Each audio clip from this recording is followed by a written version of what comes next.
అధ్యక్ష, నేను వాళ్ళు అడగక ముందే రెస్పాండ్ అయ్యాను అధ్యక్ష. వాళ్ళు అడగక ముందే రెస్పాండ్ అయ్యాను. ఈ రోజు రెడీగా ఉన్నాము. ఈ ఇష్యూ మీద డిస్కస్ చేయడానికి ప్రభుత్వం సిద్ధంగా ఉంది. ప్రభుత్వానికి కూడా అవసరము. యూరియా గాని వ్యవసాయ ఉత్పత్తుల మీద గాని ప్రభుత్వం ఏ నిర్ణయాలు తీసుకుంది, ఏ విధంగా ఈ రాష్ట్రంలో రైతులకు ఆదుకుందనే విషయం చెల్లవలసినటువంటి అవసరం ఉంది. కాబట్టి మీకు ముందుగా చెప్పాను అధ్యక్ష, మీరు ఎప్పుడు సమయం ఇస్తప్పుడు చర్చించడానికి, డిస్కస్ చేయడానికి ప్రభుత్వం సిద్ధంగా ఉందని మీ ద్వారా సభ్యులకు తెలియజేస్తున్నాను. కూర్చోండి, దయచేసి కూర్చోండి. ఇది చాలా అత్యవసరం ఇంపార్టెంట్ అయిన ఇష్యూ అధ్యక్షుడి.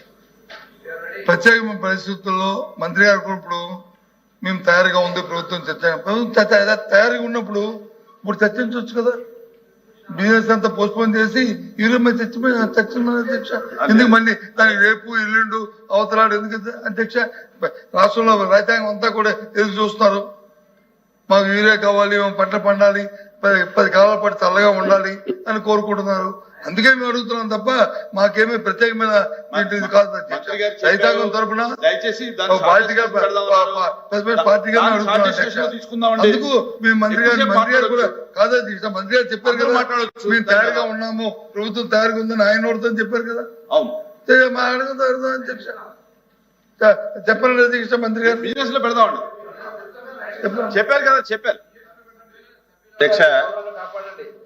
ఏ రోజు ఎజెండా ఆ రోజు ఇచ్చారు. ఈ రోజు ఎజెండా కూడా ఉంది. నేనేం పారిపోవటం లేదు, ప్రభుత్వం పారిపోవటం. ఈ చర్చ జరగాలి, వాస్తవాలు రాష్ట్ర రైతాంగానికి తెలియజేయాలి. గత ప్రభుత్వాలు ఏం చేశాయి, ఈ ప్రభుత్వం ఏం చేసింది, ఎందుకు ఈ సమస్య వచ్చింది, ఈ సమస్య పరిష్కరించడానికి ప్రభుత్వం ఏ నిర్ణయాలు తీసుకుంది, ఇప్పుడు ఉన్నటువంటి పరిస్థితి ఏంటనేది ఈ రాష్ట్రంలో ఉన్నటువంటి ప్రజలకి, రైతాంగానికి తెలియచేయవలసినటువంటి బాధ్యత గల ప్రభుత్వంగా మా మీద ఉంది.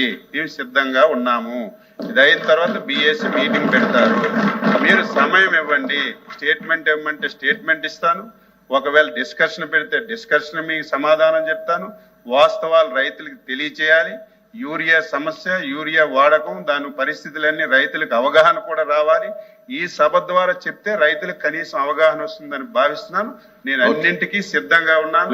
ఈ సంవత్సరం 14 మాసాలు ఈ రాష్ట్రంలో పంటలకి ధరలు వచ్చేటప్పుడు, ధరలు పడిపోయేటప్పుడు ఈ ప్రభుత్వం ఏ విధంగా ఆదుకుంది, ఎంత సహాయం అన్ని చెప్పడానికి నేను సిద్ధంగా ఉన్నాను. మీరు సమయం కేటాయించమని చెప్తున్నాను. కూర్చోండి.